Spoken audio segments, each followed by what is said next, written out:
If you only had 1 minute left to live, what would you do? That question wasn't something I asked myself. It wasn't a thought I invited into my mind. It was something that whispered through me as though it came from somewhere deep inside, right before I woke up from what felt like an eternal sleep. But to understand that question, you first need to understand something else. In that moment, I didn't know if I was alive or dead.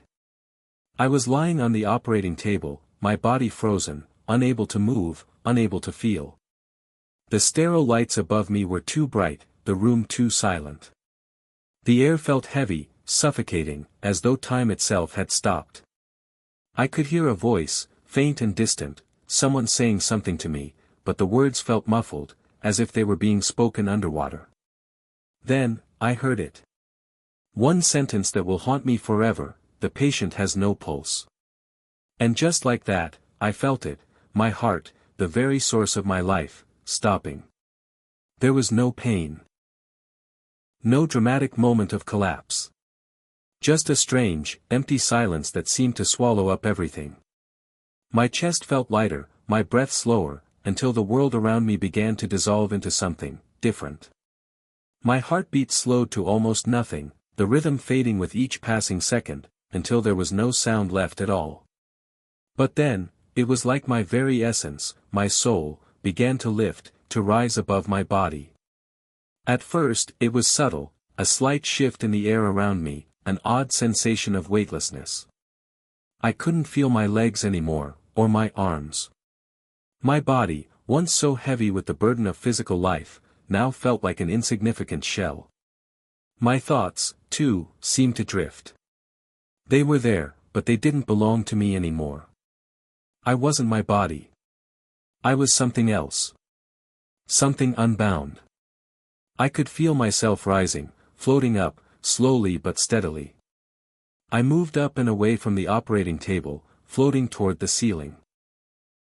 My gaze moved downward, watching my own body, lying there lifeless. The sight was strange, so strange that it almost didn't seem real. There I was, a person I once knew, but from a perspective that made everything feel different.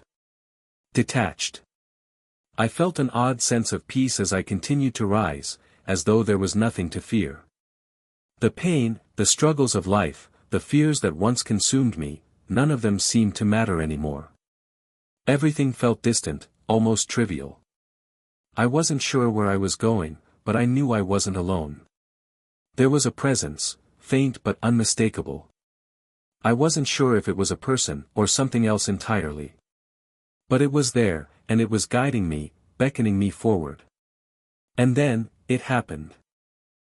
As I floated farther away from my body, I began to see something ahead of me. It was hard to explain at first, a bright light, almost blinding, yet not harsh. It wasn't just a light, though. It was warm, inviting, almost like a doorway. But it wasn't a physical door. It was a gateway, a threshold between two worlds. I could feel it, this powerful pull to move closer to it, to step through it. There was no fear. There was only the sensation of being drawn toward something vast and unknowable. I felt myself moving closer to the light, the pull becoming stronger with each passing second. But at the same time, I also felt something else, an odd tugging, as though part of me was still connected to the world I had just left. A reminder, perhaps, of the life I had once lived. And that was when I heard it. A voice, soft, soothing, and gentle, spoke from somewhere beyond the light. It wasn't a voice I recognized, but it was familiar in a way that felt comforting. The words came clearly into my mind, though I couldn't see who was speaking. "You can stay," the voice said. "Or you can go back. The choice is yours." I froze. The choice? What choice?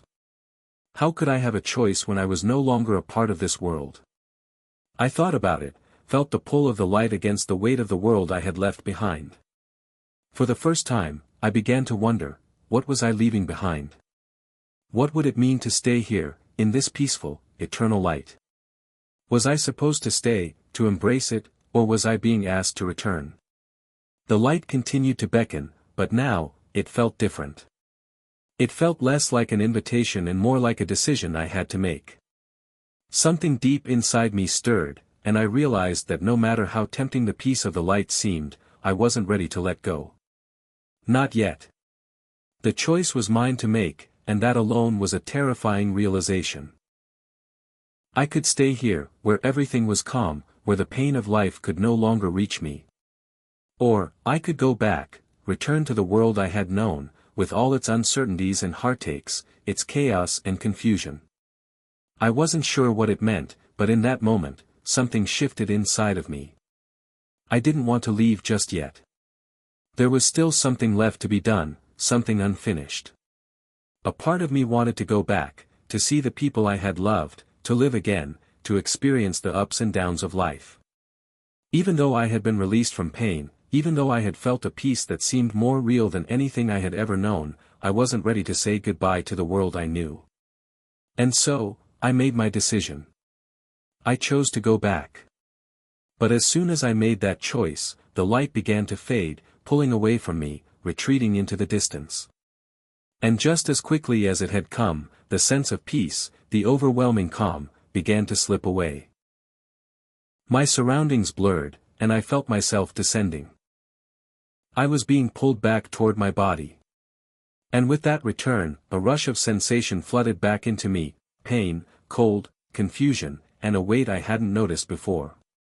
The reality of life gripped me once more, and I struggled to find my place in it again. When I finally opened my eyes, I wasn't sure where I was. I wasn't sure if I had made the right choice. All I knew was that I was back.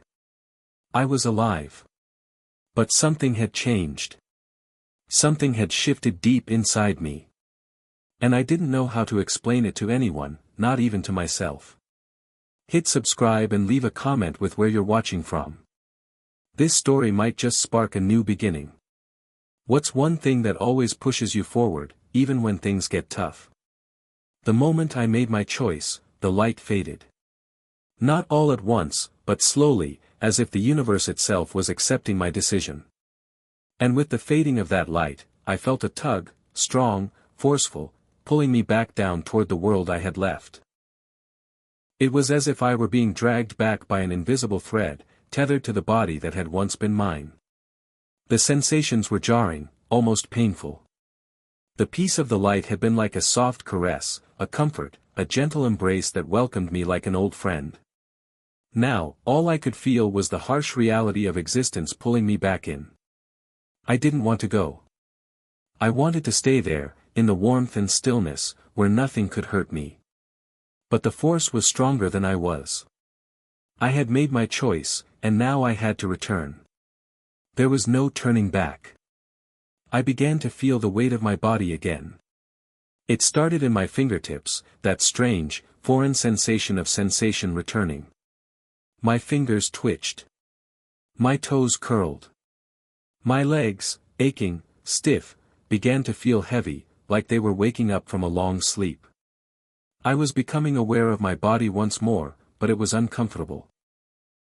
It was like trying to put on clothes that no longer fit, trying to slip back into a skin that no longer felt like mine. The pain came next, sharp, unexpected. It hit me all at once, as if every nerve in my body had been switched on at once. The dull ache of a bruised shoulder, the sharp sting of cold metal against my skin, the dull throb of the area where the incision had been made. Everything rushed back to me in a torrent of sensations, too much to process all at once.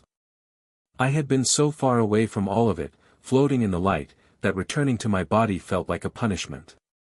But it wasn't just the physical pain that overwhelmed me, it was the disorientation. The strange, surreal sense of not knowing where I was or who I was. I tried to open my eyes, but everything was blurry. My thoughts felt foggy, disconnected, as if I were trying to recall a dream that was slipping away from me. My chest felt tight, like I couldn't catch my breath. My heart was racing, and yet, when I tried to focus, I could hear a voice, a muffled, distant voice, calling out to me. "Can you hear me? Can you hear me?" It was my mother. I knew it was her, even though her voice sounded so far away. I wanted to reach out, to speak, but the words wouldn't come. I couldn't move. I couldn't speak. I could only listen as her voice grew louder, more urgent. I could feel the warmth of her hand on mine, but it didn't comfort me. It reminded me that I was here, in this world, and not in the place I had just left. And as that realization settled into me, a heavy sense of confusion flooded my mind. I had returned. But had I really? The world around me was still dark, blurry, indistinct. I couldn't make sense of anything. I heard machines beeping, monitors keeping track of my vitals. I felt the cold, sterile sheets under me.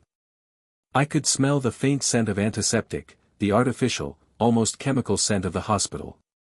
But I didn't feel like I was there. Not fully. It was as though I was hovering between two realities, between the life I had just experienced and the one I was now returning to. Then, like a soft wave washing over me, the memories of what I had just left began to return. The light. The warmth. The peace. The feeling of floating, unburdened, beyond pain. I remembered the voice, the gentle presence, and the choice that had been offered to me. You can stay, or you can go back. Those words echoed in my mind, but they no longer felt like a distant memory. They felt like a reality, like something I had lived, not just dreamed. And with that thought came a realization: I had been given a gift. A glimpse into something beyond life, beyond the body, beyond the struggle and pain. But I had returned to this. This body. This life. And now I had to live with the consequences of that choice. The lights in the room flickered overhead, and I realized that I was no longer alone. Someone was there, standing by my side.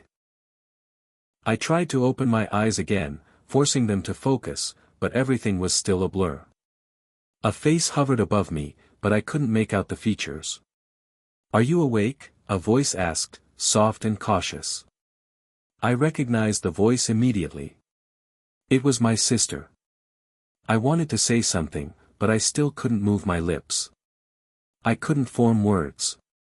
I was trapped in my own body, unable to communicate, unable to express the storm of thoughts that raged inside my mind. "Hey, it's okay," she said, her voice trembling slightly. "You're going to be okay. You're safe." But I wasn't sure if I was. Safe? Yes, perhaps. But I wasn't sure what I had come back to. The world I had left behind felt different now, distant, cold, and unfamiliar. And the pain that had been there, lingering just beneath the surface, was now sharp, overwhelming. My limbs felt heavy, my chest tight. I tried to lift my hand, to touch her, to reassure her that I was awake, that I was here. But the effort was too much. My arm remained motionless at my side, as if it had forgotten how to move. The seconds stretched into eternity as I lay there, trying to make sense of the reality I had returned to. The sense of peace I had known in the light still lingered somewhere deep inside me, but now it felt like a distant memory. A memory that was slipping further and further away, lost to the noise of the world around me. Everything felt wrong, out of place. I wasn't sure who I was anymore, or what I was supposed to do next. The choice I had made, returning to this world, to my body, now felt like the hardest decision of my life. My sister was still talking, her voice soft and soothing, but I couldn't focus on her words. I couldn't focus on anything. The questions came flooding back into my mind, questions about what I had experienced, questions about what I had seen, and, most importantly, questions about what I had learned. But none of those questions had answers yet.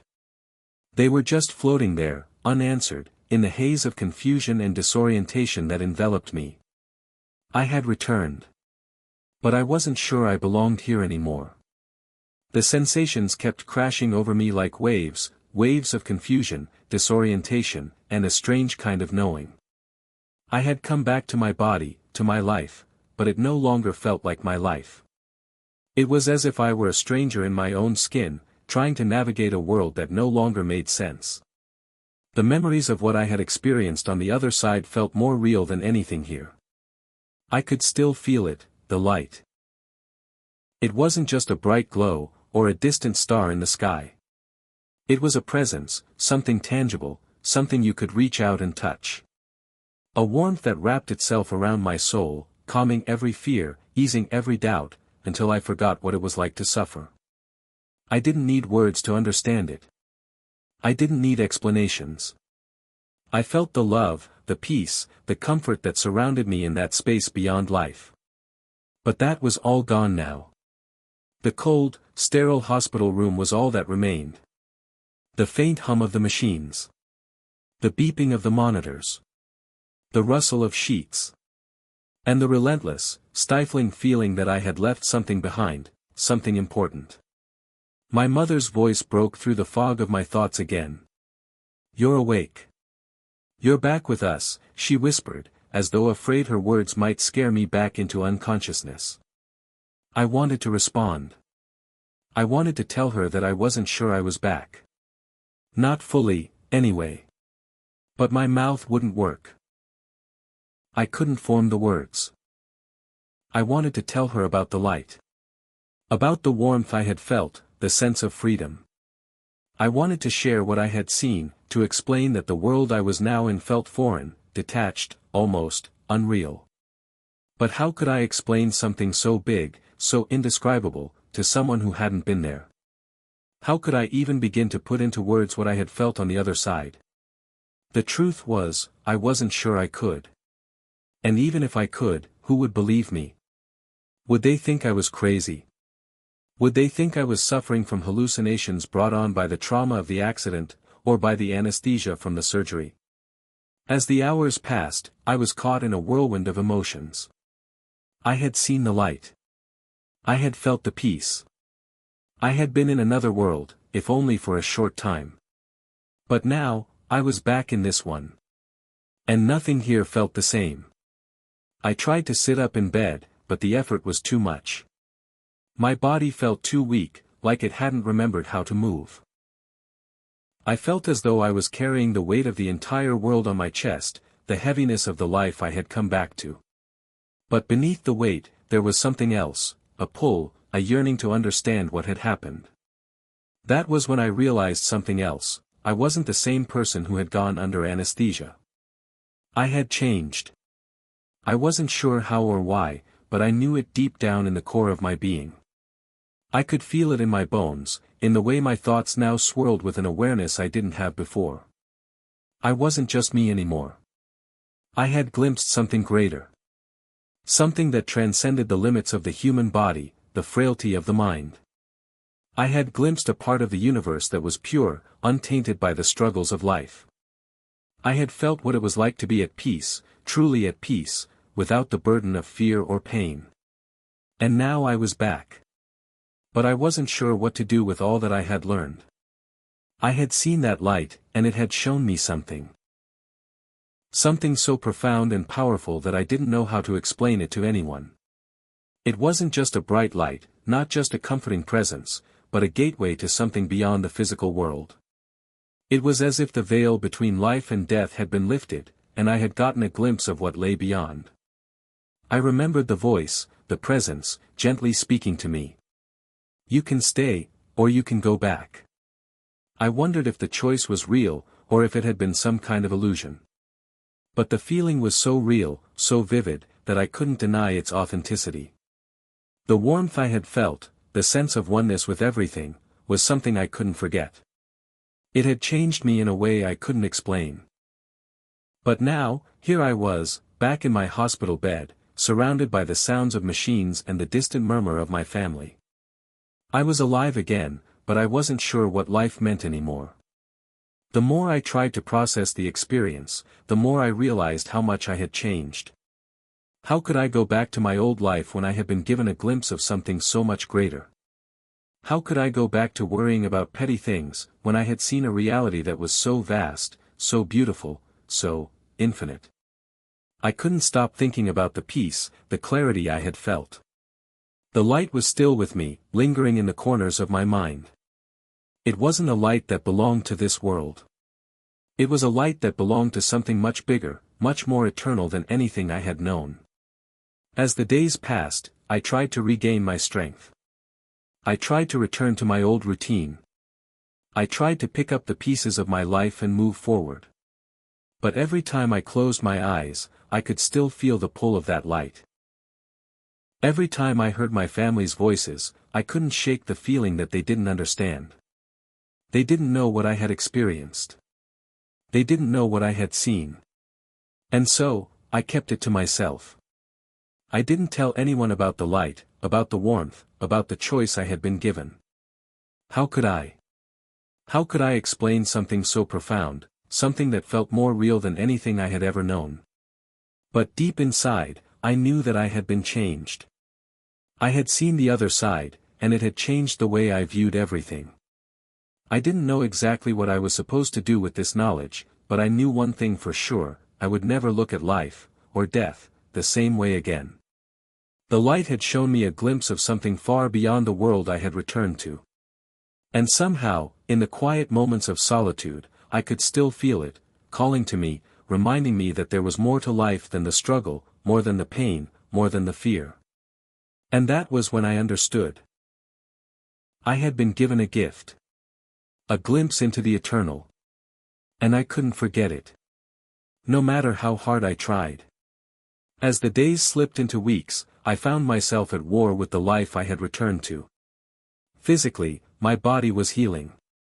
The doctors were optimistic, and slowly, I began to regain the strength I had lost.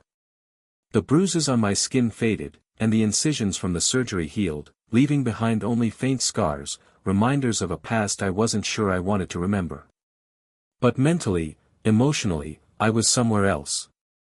Somewhere far away from the hospital bed, the beeping machines, and the worried faces of my family. I had returned to this world, but it no longer felt like my world. My thoughts were consumed by the light. The warmth. The peace. I could still feel it, lingering in the deepest corners of my being, like a soft glow that refused to fade. It was a presence I couldn't explain, a knowing that transcended all logic, all reason. It was more real to me than anything I had known in my life, and yet, it was so foreign that I could scarcely comprehend it. The voice, too, echoed in my mind. You can stay, or you can go back. I had chosen to go back. But now, I wasn't sure if I had made the right choice. The pull of the light was so strong, so undeniable, that the thought of being here, in this place of pain and struggle, felt almost wrong. How could I return to a world that felt so fleeting, so temporary, when I had glimpsed something so permanent, so eternal? I tried to speak with my family, to explain what I had experienced, but how could I put words to something so profound? They didn't understand. How could they? They hadn't seen what I had seen. They hadn't felt what I had felt. All they could see was the physical me, the person lying in the bed, recovering from surgery. But I wasn't that person anymore. I was different. The problem was, I didn't know how to reconcile the two sides of me. The part of me that had been given a glimpse into something beyond life and the part of me that was still rooted in the human world, with all its struggles and pains. I was torn between two realities, and neither of them felt entirely real anymore. My body was still here, still connected to this world. I could feel the weight of it, the heaviness of the flesh and bone that made up this form. The physical world was still a part of me, but the peace I had known in the light felt so much more real. But I couldn't live in the light. Not yet, anyway. I had been given the choice to return, and I had chosen to come back. The reality of that decision hit me in waves, and every day I struggled with it. The quiet, unspoken conflict inside me grew stronger, pulling me in different directions. I wanted to return to the peace I had felt, to the freedom from pain and fear, but I couldn't deny the life I had here, the life that still held fragments of meaning, fragments of love and connection. Was it enough to keep me here? My family noticed the change. They told me I seemed distant, like I wasn't really present. And in many ways, I wasn't. I couldn't connect to the conversations around me, the mundane things they talked about. They asked me about my recovery, how I was feeling physically, and I would answer, but it felt like I was speaking in a language that no one else understood. I wanted to tell them about the light, about what I had seen and felt, but I couldn't. I didn't think they would believe me.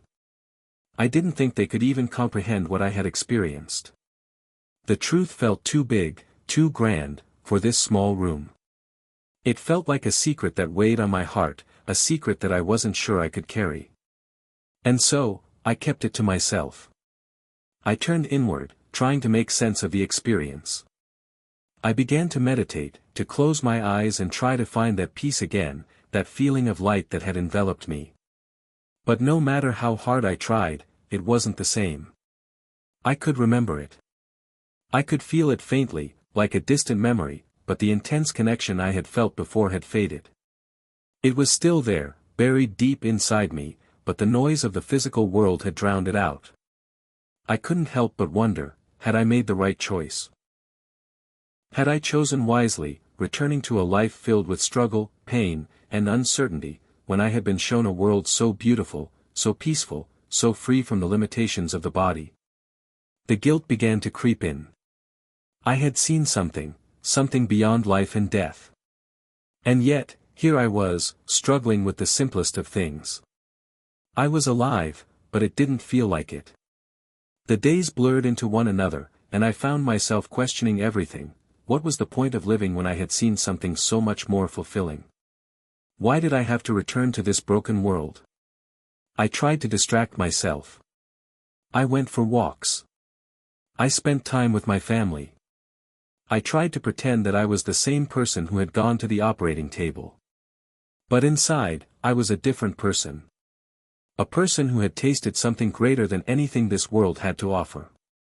But that didn't change the fact that I was still here. I was still living. I still had responsibilities, relationships, a life to carry on with. I couldn't just abandon it, no matter how tempting it was to give in to the pull of the light. I was torn between two worlds, caught in the limbo of my own existence. And I didn't know how to move forward. How could I go on living when the world I had returned to felt so distant, so unimportant compared to what I had glimpsed? There was no answer. Only silence. But that was the thing about life. It didn't wait for answers. It didn't wait for us to be ready. Life continued, whether we were ready or not. I didn't know how to reconcile the peace I had known with the chaos of this world. But I knew one thing, I wasn't the same person who had left for surgery. I had seen something. I had learned something. And it was up to me to figure out what it meant for my life going forward. For now, all I could do was take it one step at a time. The weeks passed, and I continued to wrestle with the new reality I had been thrust into. I was alive again, yes, but I couldn't shake the feeling that I was somehow incomplete.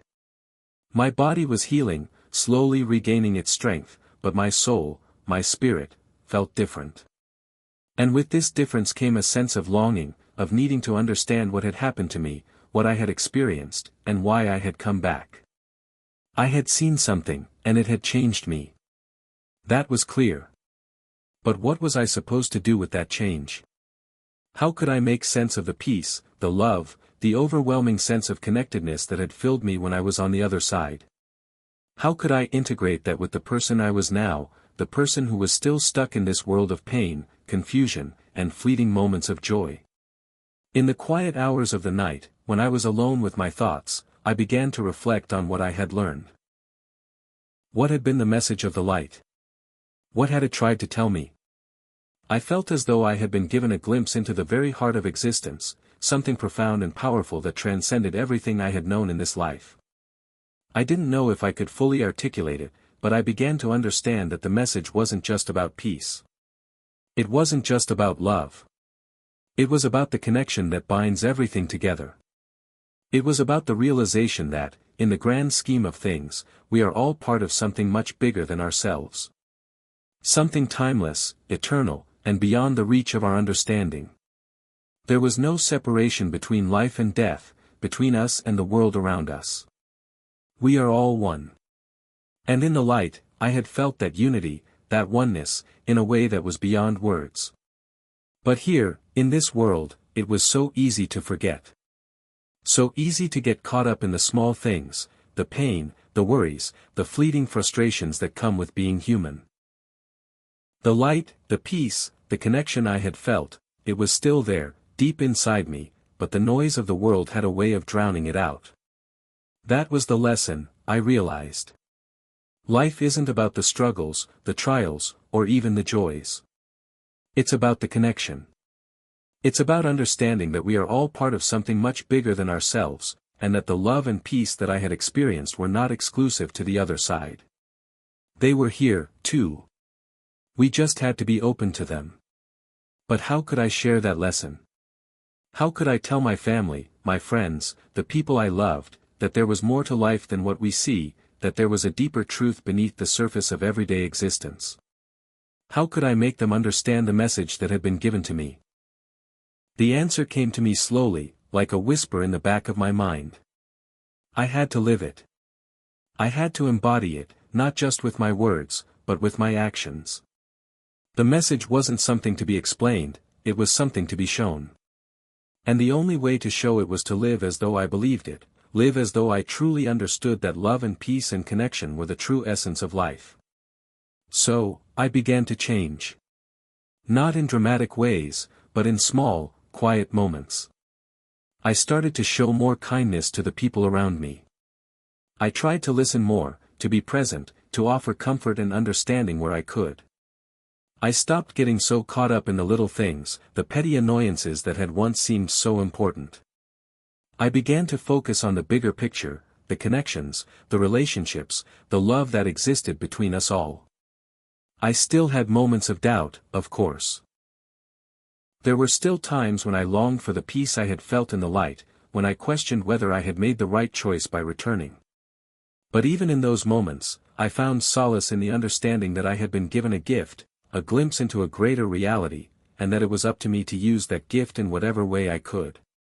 One day, as I sat in the living room, watching the sun set behind the mountains, I realized that I had begun to understand the point of it all. The point of life, the point of death, the point of everything. It wasn't about the struggles or the successes or the failures. It was about the love we shared, the connection we experienced, the way we touched one another's lives. It was about realizing that we are all part of something much greater than ourselves. My mother came into the room and sat beside me, her hand resting gently on mine. I could feel her warmth, her love, and it reminded me of the light, of the connection that transcended everything. "I'm glad you're doing better," she said softly. "We were so worried about you." "I know," I replied, my voice thick with emotion. "I'm sorry for making you worry. But I've learned something. I've seen something. And I don't think I can ever go back to being the person I was." She looked at me, her expression soft with concern. "What do you mean?" "I mean, I've seen the other side. And I've learned that the love we share here, right now, is the most important thing there is. It's what connects us all. And it's not something to be taken for granted." She squeezed my hand, her eyes filled with understanding. "I've always known that, even if I haven't always said it." I smiled, a sense of peace settling over me. For the first time in weeks, I felt at ease. It wasn't that the pain had gone away, or that I had all the answers. But in that moment, I understood. Life wasn't about the destination. It was about the journey, the relationships, the love that we give and receive along the way. I had been given a glimpse into something greater than myself, and I knew now that my job was not to hold on to that experience as something separate from the world I had returned to, but to integrate it into my daily life, to share it through my actions, my love, and my presence. The light had shown me the truth. Now it was time for me to live it. Hit subscribe and leave a comment with where you're watching from. This story might just spark a new beginning. What's one thing that always pushes you forward, even when things get tough? As the days turned into weeks, I began to notice the growing distance between the life I had returned to and the peace I had briefly experienced. The world, as it was, seemed to constantly pull me back into the hustle and bustle, the distractions, and the never-ending cycle of daily life. The temptation to be consumed by the noise, by the trivial worries and stresses, was strong. It was almost like there were two versions of me now. The one who had come back from the other side and the one who was simply going through the motions, trying to blend in with the world I once knew. The first version of me was at peace, calm, understanding, and connected to something greater. The other was the person who still worried about bills, about how my hair looked, about the judgments of others. I could feel the conflict within me, every single day. A part of me longed for that serene state of being, where nothing mattered except love and connection. But here, in this world, it felt almost impossible to fully embrace that. The world had its own demands. It had its own rules. And those rules were difficult to ignore, especially when so many people around me seemed to be living according to them.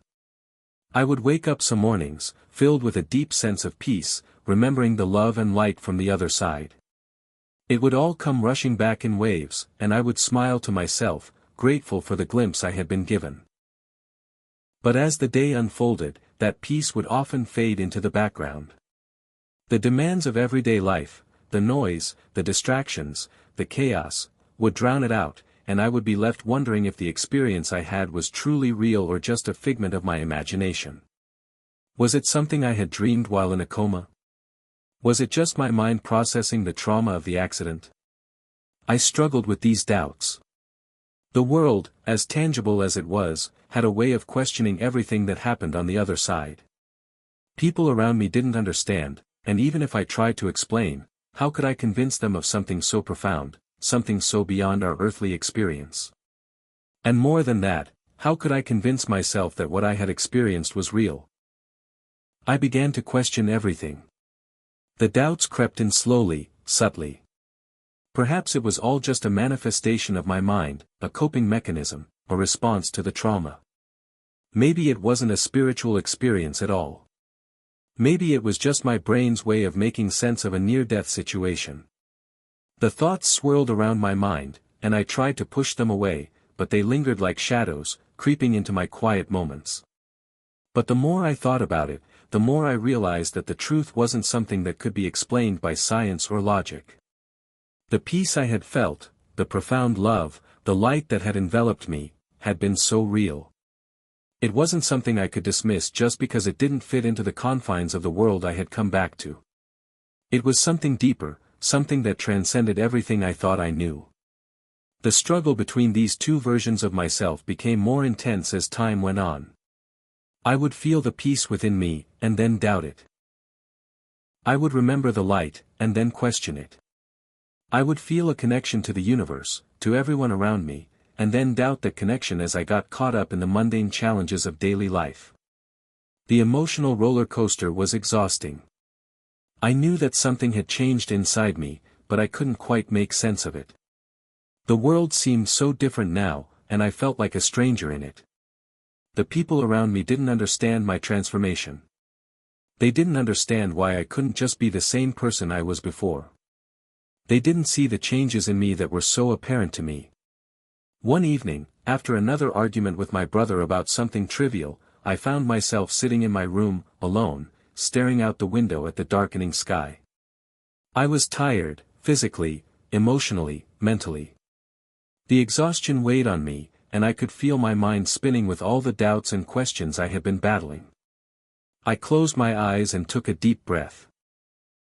And then, as if by instinct, I began to meditate, focusing on the sensation of the air moving in and out of my lungs.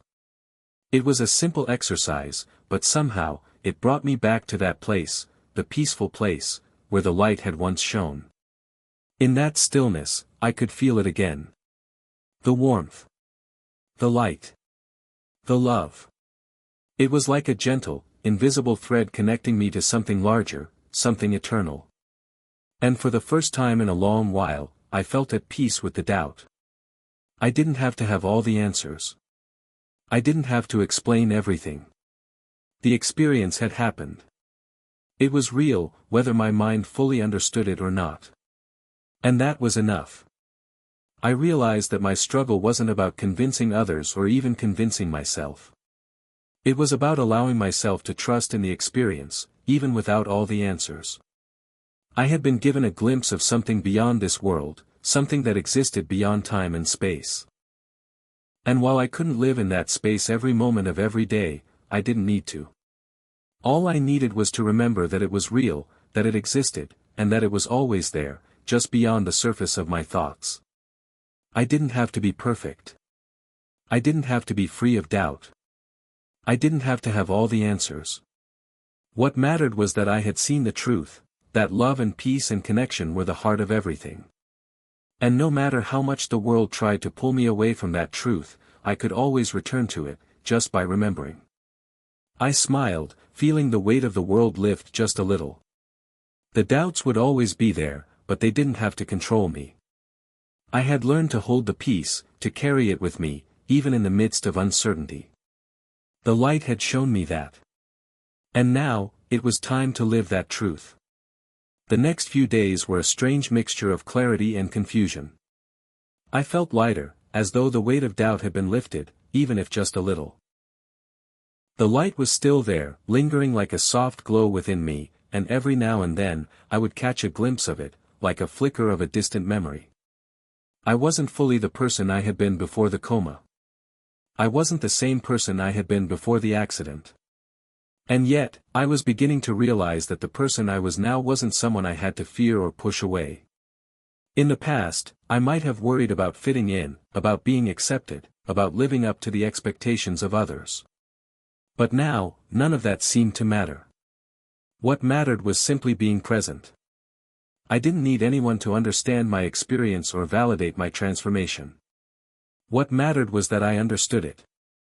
I began to embrace the quiet moments of my life more fully.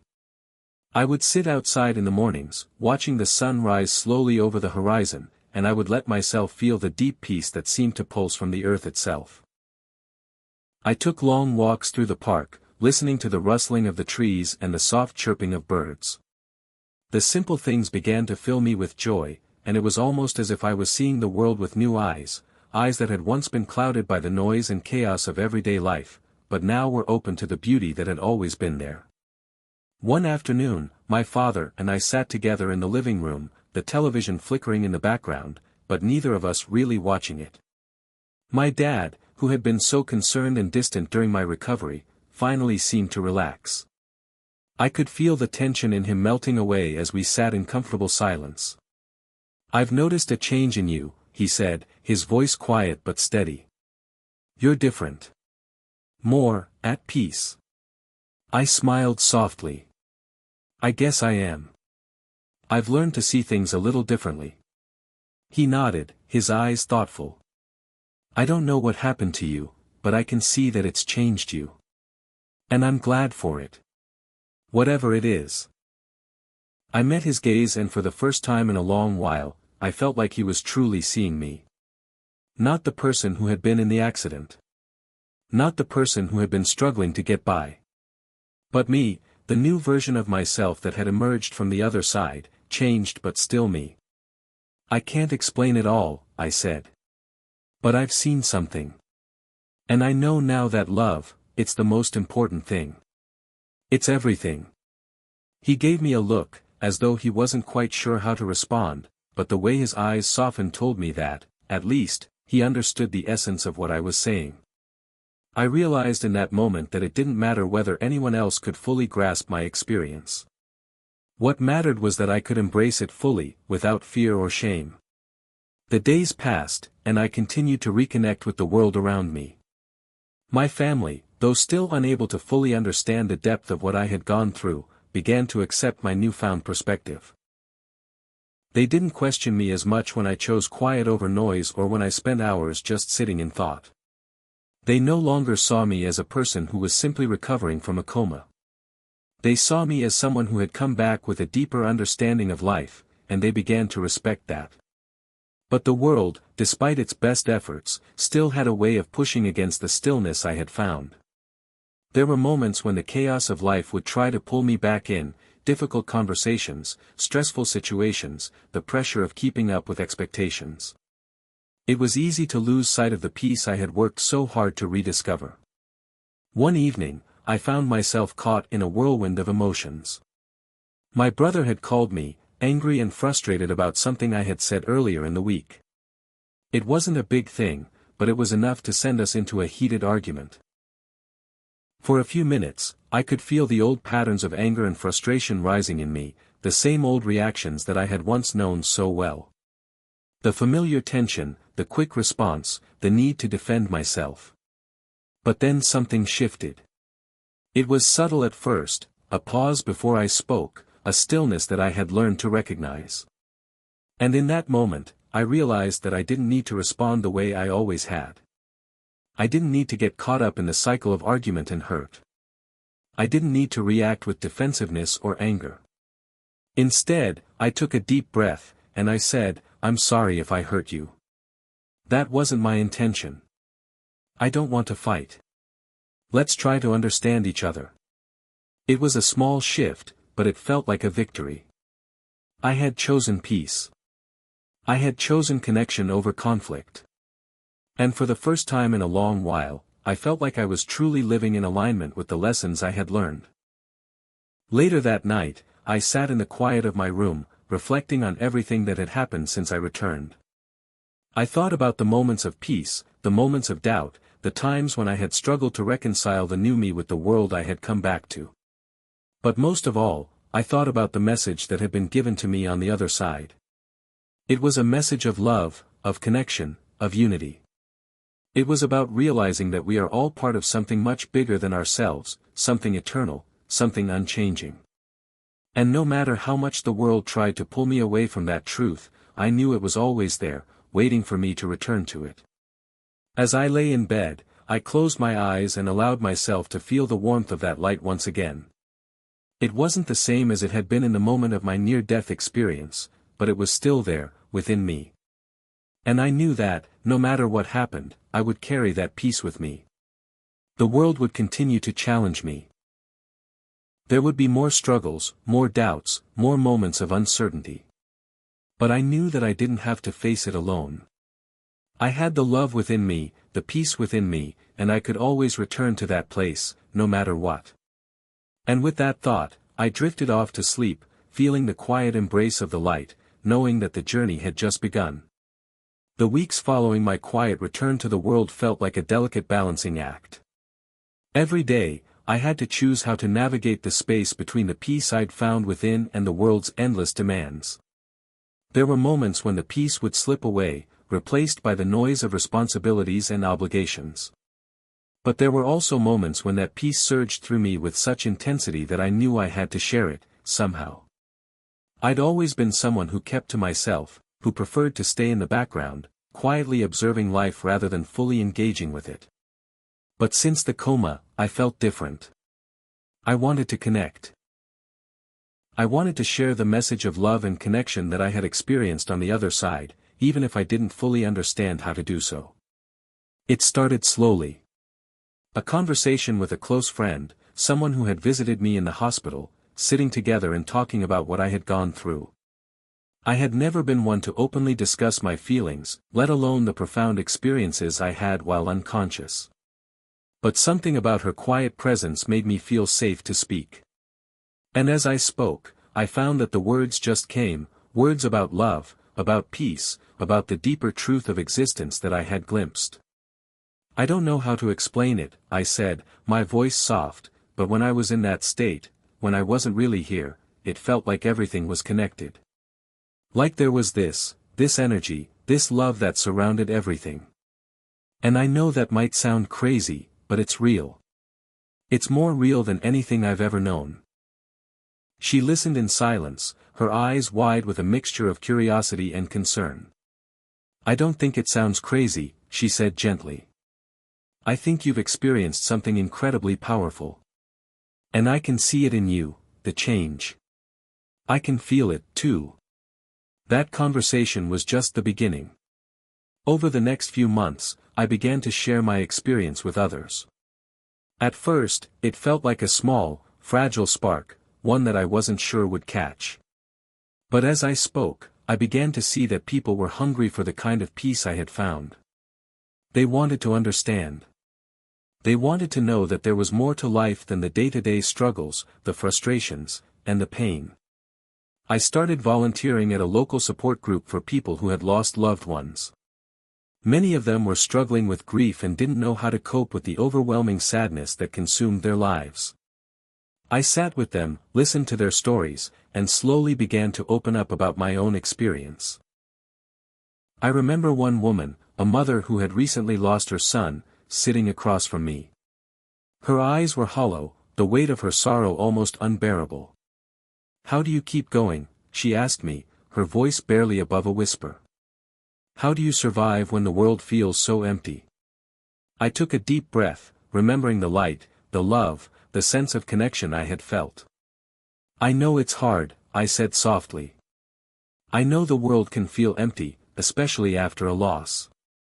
But I've learned something. I've learned that love doesn't die. The love we share with others, it's eternal. It doesn't end when someone passes away. They are still with us, in the light, in the love we carry with us." She stared at me, her eyes searching mine for some glimmer of truth. And in that moment, I realized that what I was saying wasn't just a comforting sentiment, it was a truth that resonated deep within me. I could see it in her eyes.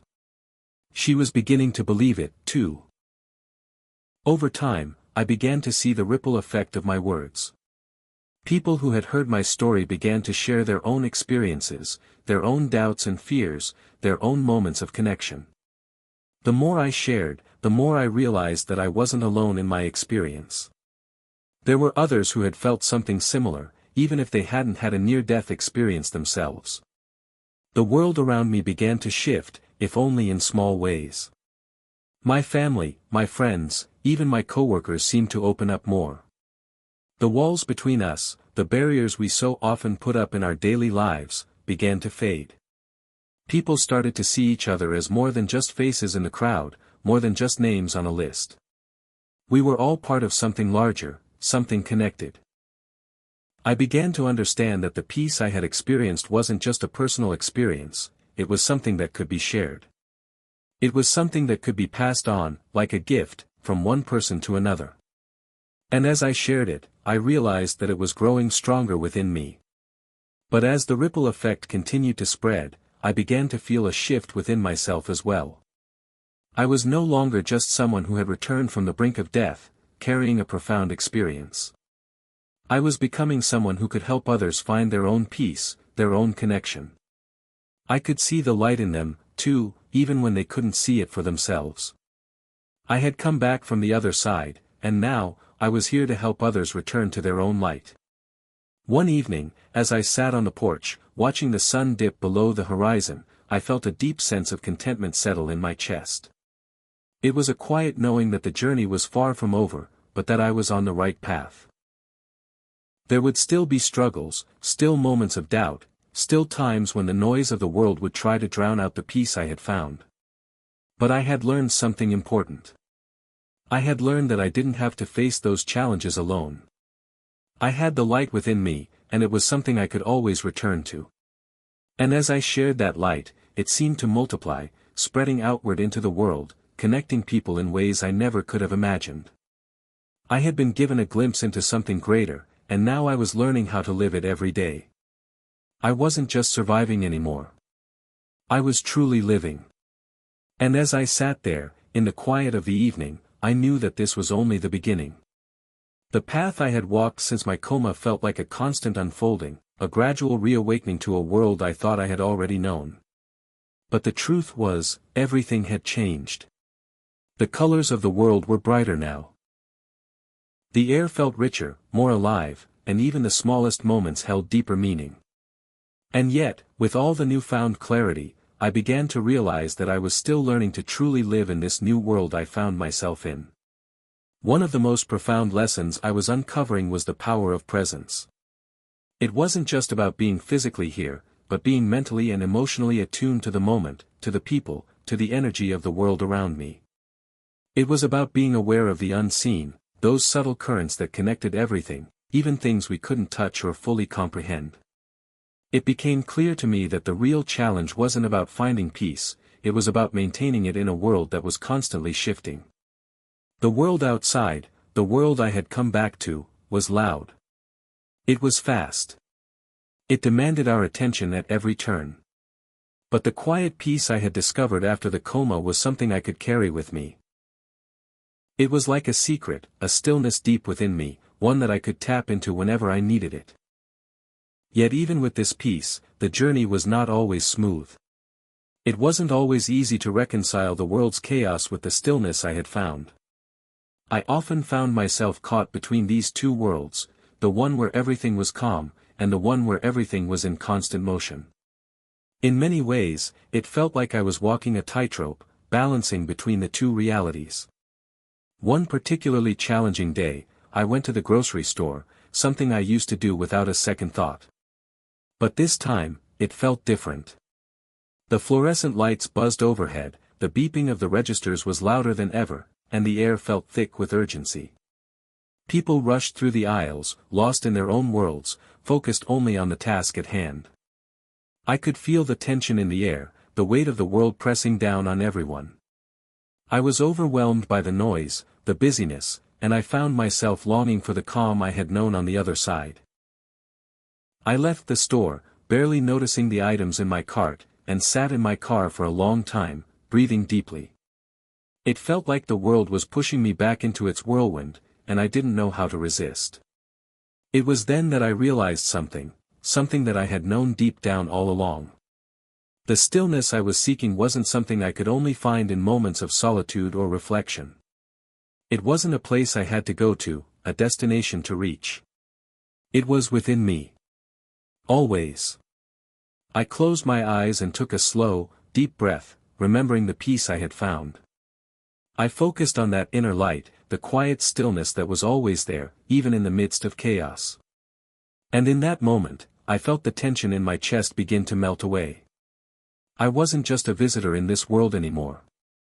I had learned how to be present in it, how to find peace in the middle of the noise, how to feel the love and connection that flowed through everything, even when the world around me seemed to be spinning out of control. The realization was simple but profound: peace wasn't something I had to search for, it was something I had to remember. It was always there, beneath the surface, just waiting for me to tap into it. I could find it in the rhythm of my breath, in the quiet moments between thoughts, in the space between words. It wasn't a far-off destination, it was right here, right now. This new understanding changed everything. I no longer felt like I was constantly running toward something. I wasn't searching for peace outside of myself. Instead, I was learning to live from a place of inner peace, to let that peace guide me through the challenges of daily life. It wasn't about escaping the world. It was about learning to embrace it in a different way. I could still walk through crowded stores, navigate difficult conversations, and face life stresses, but I didn't have to lose my center. The light I had felt on the other side was still within me, guiding me through it all. I began to share this realization with others. The people in my support groups, my friends, even my family, they all started to ask me questions.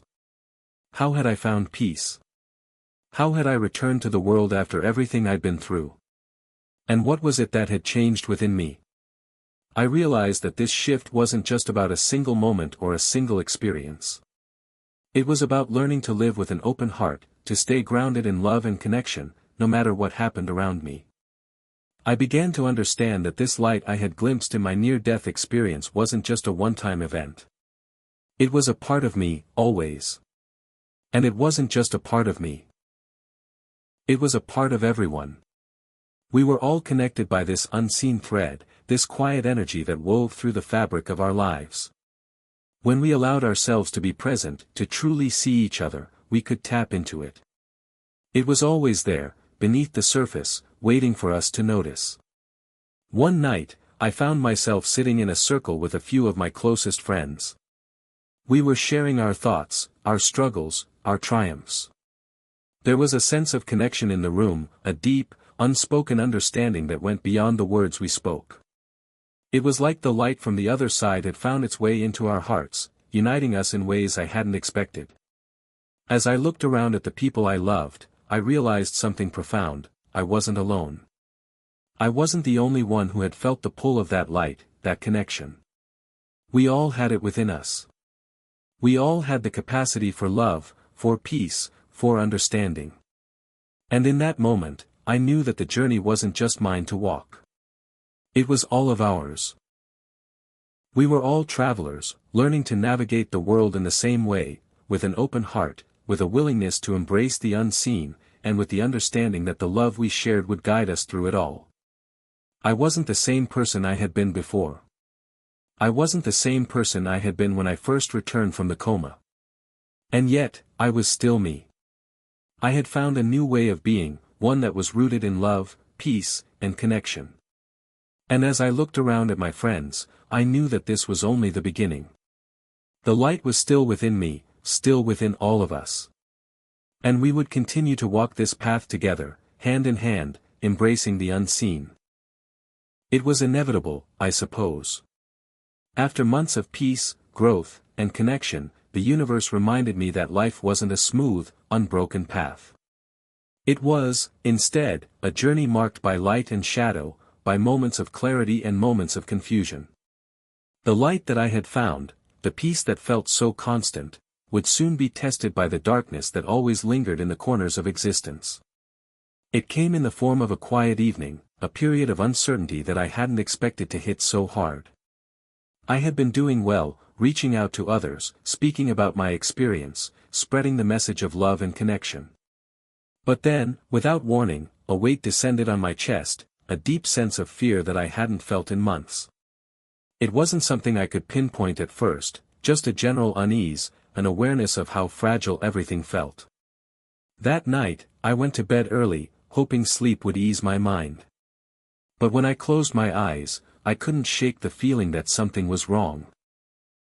It wasn't just anxiety or stress, it felt deeper, more primal, as if something inside me was unraveling. The darkness was subtle at first. A vague sense of discomfort that I couldn't put into words. It wasn't sadness, per se, but something far more insidious. A feeling of being lost, of forgetting something important, of being disconnected from the peace I had so carefully nurtured. It felt like the light inside me was flickering, the steady flame I had relied on now wavering in the wind. And then, the memories began to surface. My time in the coma. The sensations, the voices, the peace, everything I had experienced in that place between life and death suddenly seemed distant. Like it was a dream, fading into the background. I had always believed that once I had found that peace, I would be able to keep it forever. But now, it felt like I was losing my grip on it. I sat up in bed, heart pounding, as the familiar feelings of fear and isolation crept in. I hadn't felt like this in so long. The quiet despair that once consumed me, the feeling of being alone in the world, was slowly creeping back. I thought of the people I had helped, the stories I had shared, the light I had carried. Was it all just a facade? Had I really changed, or had I merely convinced myself that I had? The self-doubt rushed in, and I felt the darkness settle into my chest, heavy and suffocating. I knew, in the back of my mind, that this was part of the process. That in order to fully embrace the light, I had to face the darkness, too. But knowing that didn't make the experience any easier.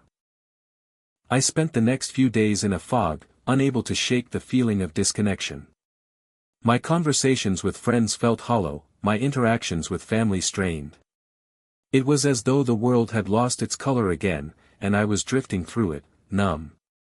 One afternoon, I decided to go for a walk, hoping the fresh air would help clear my head. But as I wandered through the park, I couldn't shake the feeling of being adrift. The people around me seemed so distant, so far removed from the connection I had once felt with everyone. I could hear the laughter of children, the chatter of people walking their dogs, but it all felt like background noise, a faint hum that I couldn't quite tune into. I walked for hours, feeling as though I was moving in circles, searching for something I couldn't find. The peace I had once felt seemed so far away, and I wondered if it had ever truly been mine to keep. It wasn't until I reached a small, quiet clearing near a lake that I stopped. I sat down on the grass, feeling the cool breeze on my face, and closed my eyes. The weight in my chest was still there, but something in me refused to give up. I had come too far to let this darkness consume me. I had faced death and returned. I had felt the love and peace on the other side, and I couldn't let the shadows take that away. I breathed deeply, calling upon the quiet place inside me, the stillness I had discovered. I allowed myself to feel the grief, the fear, the confusion, everything that had been swirling inside me for days. I didn't try to push it away. Instead, I sat with it, allowed it to be a part of me. I realized that the shadows didn't make me weaker, they made me stronger. The light had always been brighter because of the darkness it had been forged against. And so, I stayed there for hours, letting the peace return to me, slowly, as I welcomed it back without resistance. I could feel the tension beginning to ease. The light didn't just return on its own. It came when I stopped fighting. When I allowed myself to be fully human, to feel everything, both the good and the bad. The darkness wasn't something to fear. It was part of the process, part of being alive. Without it, the light wouldn't shine as brightly. As I sat there, I thought about everything I had been through, the coma, the near-death experience, the moments of peace, and now, this challenge. I realized that the journey wasn't about achieving a constant state of peace or perfection. It was about embracing the full spectrum of human experience, the light and the shadow, and understanding that both were necessary for growth. When I stood up to leave, I felt lighter. The darkness hadn't disappeared entirely, but it no longer held the same power over me. I had faced it, acknowledged it, and found my way back to the light. The world was still the same, no less chaotic, no less demanding, but I knew I wasn't alone in it. The peace I sought was not something outside of me, not something I had to chase or attain. It was within me, and it would always be there, even in the darkest of times. And as I walked back home, I realized that I had learned something invaluable: peace wasn't a destination. It was a journey. And sometimes, the only way to find your way back to it was to walk through the darkness. I had never imagined that I would be where I was now, sitting on the same couch where I had spent countless nights before my coma, but feeling completely different. The shadows I had faced had not consumed me. Instead, they had become a part of my growth, part of the very journey that led me back to my own peace. It was as though everything had come full circle. Life, as I had once known it, had felt fragile, fleeting, like a series of moments that slipped away before I could fully grasp them. But now, I understood something I never had before: time, in the grand scheme of things, was irrelevant. What mattered was not how long we lived, but how we lived. It wasn't about the number of breaths we took, but the moments when we were fully alive, when we truly felt the world around us and knew that we were connected to it. I looked around my home, and for the first time in a long time, it didn't feel like just a place to exist. It felt like a space where I had learned to live. Every corner, every object, every person I shared it with was a reminder of the beauty that existed in the simplest of moments. It wasn't just the people I had come to love, it was the way the light filtered through the window, the sound of the birds outside, the quiet hum of life that existed even when we weren't paying attention to it. Everything was part of something larger, something beyond our understanding. And yet, despite the peace I had found, I still hadn't quite been able to share the full extent of my experience with anyone, not in a way that could truly capture the depth of what I had lived through. The near-death experience was just a part of it, the doorway through which I had walked. But the lessons that followed, the quiet revelations that came afterward, were far more profound. One afternoon, I met a man in a coffee shop who seemed like he was just passing through. He was older, with a kind but weathered face. As we began to talk, something about the way he spoke about his life felt familiar. There was a sadness in his eyes, an unspoken grief, something that tugged at me. "I don't know," he said, his voice rough around the edges. "It's like I've been here, you know. I've done everything I'm supposed to do. I've worked hard, raised my family, but sometimes, I feel like I've missed something. Like there's something bigger I should understand, but I don't know how to get there." In that moment, I realized something. It wasn't about the grandiose answers we were looking for, or the philosophical revelations that sometimes seemed beyond our grasp. It was about the simple truth: we were all searching for connection, for meaning, for a glimpse of something greater. And often, the answers were right in front of us, in the moments we overlooked. I had spent so much time looking for something more, but what I had needed all along was to be present, to experience the world around me, fully and without distraction. I understand, I said softly. I've been there, too. But what I've learned is that we don't have to search for something far off. It's not about finding the answers, it's about being present with what's in front of us. The love we share, the moments we experience, those things matter.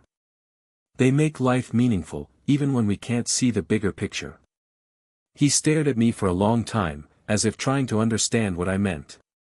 But how do you do that? He asked, his voice tinged with skepticism.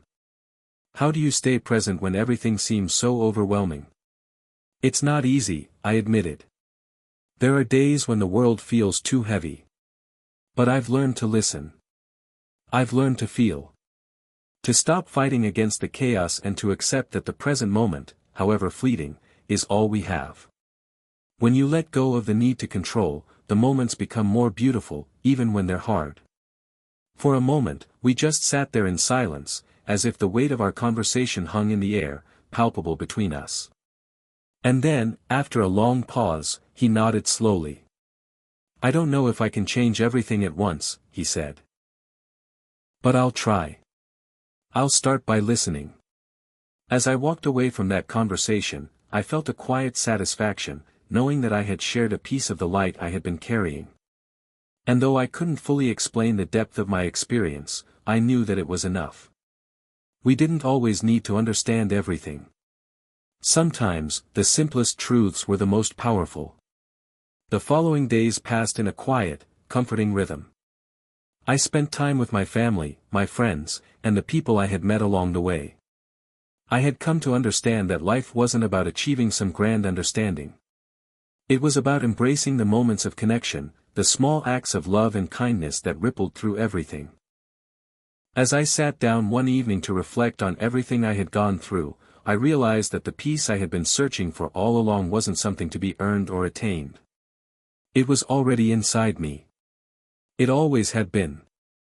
And though I would continue to face challenges, doubts, and fears, I knew that I had found something more important than any certainty I could ever seek. I had found peace in the present. Peace in the simple moments. And most importantly, I had found peace in myself. And as I looked out into the quiet night, I realized with a deep sense of gratitude, I had already lived a lifetime, and it wasn't over. Every day was a gift, a chance to continue living, loving, and connecting. A chance to be fully alive, no matter what came next. Because in the end, it wasn't the destination that mattered, it was the journey. And for the first time, I was truly at peace with the journey I was on. Hit subscribe and leave a comment with where you're watching from. This story might just spark a new beginning. What's one thing that always pushes you forward, even when things get tough?